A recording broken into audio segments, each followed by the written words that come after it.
Muscular dystrophy एक ऐसी बीमारी जिसमें मरीज की मांसपेशियां कमज़ोर पड़ने लगती हैं। तो क्या है ये मस्कुलर डिस्ट्रॉफी? ये एक कोई सिंगल बीमारी नहीं है। This is a group of genetic diseases. अब इसमें 30 से भी ज़्यादा प्रकार होते हैं and it depends upon the severity, type of the affected muscles and the age. ये किस एज में आपको इफ़ेक्ट कर रही है, कौन सी स्केलेटल मसल्स आपकी अफेक्ट हुई हैं और कितनी सीवियरिटी है, उस बेसिस पर मस्कुलर डिस्ट्रॉफी को डिवाइड किया गया है। And this muscular dystrophy causes progressive weakness and degeneration of the skeletal muscles। धीरे धीरे मसल्स कमज़ोर पड़ने लगती हैं और अपना काम करना बंद कर देती हैं। तो the most common form of muscular dystrophy, कौन सी मोस्ट कॉमन फॉर्म है in childhood and in adults? Childhood में कौन सी मोस्ट कॉमन फॉर्म है एंड इन एडल्ट्स कौन सी मोस्ट कॉमन फॉर्म है?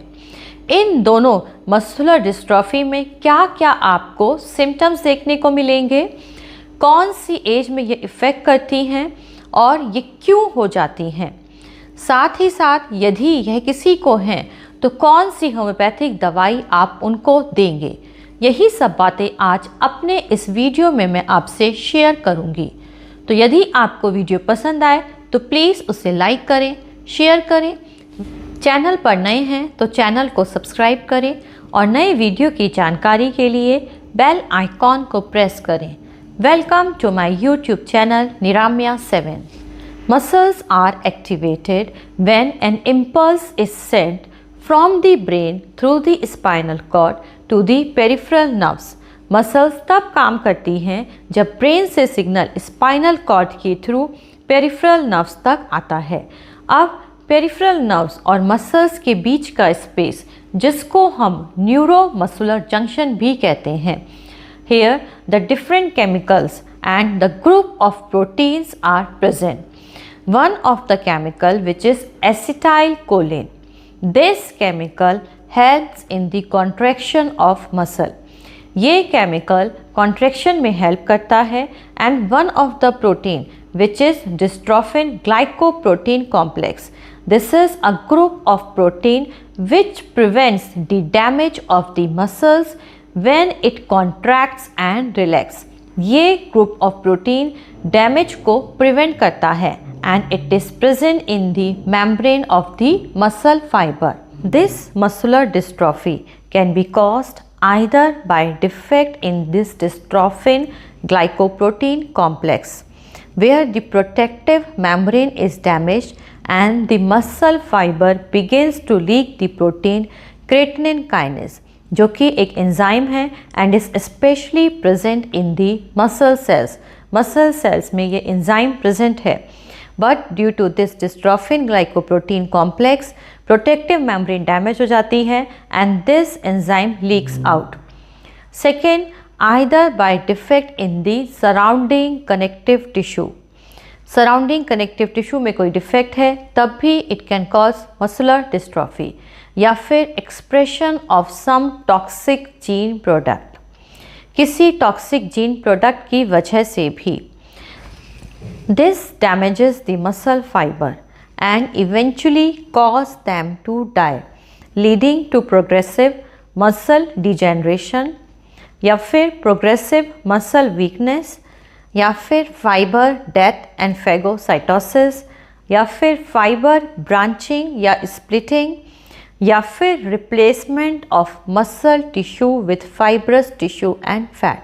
Now what are the common signs and symptoms of this muscular dystrophy? So the first common form which is Duchenne muscular dystrophy, its inheritance is caused by mutation on the X chromosome। X chromosome के mutation की वजह से होती है। Therefore it is mostly common in boys। boys में यह ज़्यादा मिलती है। And it appears during the toddler years or soon the affected child begins to walk। जैसे ही बच्चा चलना शुरू करता है तब पता चलता है कि मसल्स में वीकनेस है। and the muscle weakness primarily affect the upper legs muscles, pelvis, and then it spreads to the arm muscles. In this type of dystrophy, weakness of muscles begins in the upper legs, pelvis before spreading into the arms, and other symptoms can be loss of reflexes. कुछ reflexes जो हम neuromuscular disease में देखते हैं इसमें वो absent होते हैं, या फिर वेडलिंग गेट। अब हिप मसल्स की वीकनेस की वजह से जब बच्चा चलेगा तो ऐसा लगेगा कि जिस तरफ उसने पैर रखा है हिप मसल्स नीचे की तरफ आ रही हैं, जिसको हम वेडलिंग गेट भी कहते हैं, या फिर डक की तरह चलना। Third is frequent falls and clumsiness. बच्चा चलते चलते बार बार गिर जाएगा, या फिर मसल्स में पेन होगा, स्टिफनेस होगा, लर्निंग डिसेबिलिटीज़ या डिलेड ग्रोथ। इसके साथ साथ यदि बच्चा नीचे बैठकर खड़ा होना चाहता है तो उसे बहुत दिक्कत होगी, difficulty in rising from a sitting position. उसके लिए वह हाथों को पहले पिंडलियों से जांघों तक लेकर आएगा, तब धीरे धीरे वह खड़ा होता है। इसको हम गॉवर साइन भी बोलते हैं, और यह डुशेन मस्कुलर डिस्ट्रॉफी में पॉजिटिव होता है। तो these are the sign and symptoms of this Duchenne muscular dystrophy, and in most severe cases it also affects the hearts and impaired breathing.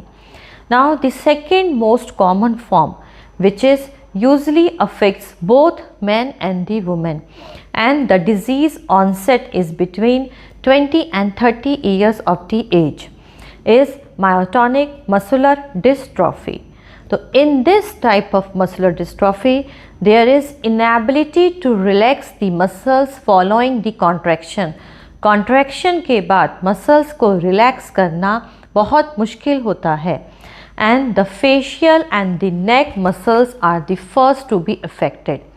इसीलिए इसमें जो patient दिखता है, they have a swan-like neck, drooping eyelids and a long thin face. इस type की जो muscular dystrophy होती है उसमें जो मरीज का जो फेस होता है वो बिल्कुल थिन होगा, नेक बिल्कुल स्वैन लाइक होगी, और आईलिड्स जो ड्रूपिंग नीचे की तरफ लटकी हुई होंगी। Wasting and weakness also affect the four arm muscles, and this type of muscular dystrophy also affect the CNS, heart, thyroid gland, adrenal gland and the GIT, that is gastrointestinal tract, and the symptoms can be cardiac complications हो सकते हैं, या फिर difficulty swallowing हो सकती है, या weight loss, cataract, poor vision, frontal baldness, आगे से बाल कम होना, cognitive impairment, difficulty in thinking, remembering, learning, या फिर making decisions. अब what are the homeopathic medicines we give in this type of muscular dystrophy? The best homeopathic medicines which we give in muscular dystrophy, तो ये homeopathic दवाइयाँ muscular dystrophy में muscles tissue पर अच्छा काम करती हैं। इनको आप ज़रूर लेते रहें, आप साथ साथ इन दवाइयों को भी लें। तो पहली होम्योपैथिक दवाई है प्लम्बम मेट। तो plumbum met, if the extensor muscles are involve, यदि you and difficult to lift anything with your hand, यदि आपकी एक्सटेंसर मसल्स इन्वॉल्व हैं, आप कुछ हाथ से नहीं उठा पा रहे हैं, तब आप प्लम्बम मेट को 30 पोटेंसी में ज़रूर लीजिए, और 2-2 बूंदें दिन में 3 बार अपनी टंग पर डालिए। तो ये प्लम्बम मेट मसल्स टिश्यूज़ पर अच्छा काम करती है। इसको यदि किसी को मस्कुलर डिस्ट्रॉफी है तो इस दवाई को भी आप दिन में 3 बार अपनी टांग पर ज़रूर डालें। दूसरी मेडिसिन है वेरेट्रम वायराइड। वेरेट्रम वायराइड ये भी मसल टिश्यू की एक बहुत अच्छी दवाई है। इस दवाई को भी आप 2-2 बूंदें दिन में 3 बार अपनी टांग पर डालें। थर्ड मेडिसिन है डिबॉयसिनम। ये एक रेयर मेडिसिन है, लेकिन मसल टिश्यू पर इसका बहुत अच्छा काम है। Trembling, numbness and weakness characterizes this remedy. Loss of power is present in the limbs. Muscular dystrophy की ये एक बहुत अच्छी दवाई है। इस दवाई को भी आप 30 पोटेंसी में 2-2 बूंदें दिन में 3 बार अपनी टंग पर जरूर डालें। तो डिब्रोएसिनम को 30 पोटेंसी में यदि आपको ट्रैम्बलिंग है, नम्बनेस है, वीकनेस है, मस्कुलर डिस्ट्रॉफी में आप ज़रूर लें। 3 बार 2-2 बूंदें अपनी टंग पर जरूर डालें। Plumbum met, if there is difficulty in lifting anything from your hand, यदि आपकी एक्सटेंसर मसल्स इन्वॉल्व हैं तब आप प्लम्बम मेट को 30 पोटेंसी में 2-2 बूंदें दिन में 3 बार जरूर लें। इसके साथ साथ कैलकेरिया फॉस जो कि एक टिश्यू रेमेडी है, कैलकेरिया फॉस को आप 6x पोटेंसी में 4-4 टैबलेट दिन में 3 बार लेते रहें। कैलकेरिया फॉस आपकी मसल्स को स्ट्रेंथ देती है। कैलकेरिया फॉस 6x की 4-4 गोली आप दिन में 3 बार जरूर लें। यदि आपको आज का वीडियो पसंद आया तो प्लीज़ उसे लाइक करें, शेयर करें। चैनल पर नए हैं तो उसे सब्सक्राइब करें। नए वीडियो की जानकारी के लिए बेल आइकॉन को प्रेस करें।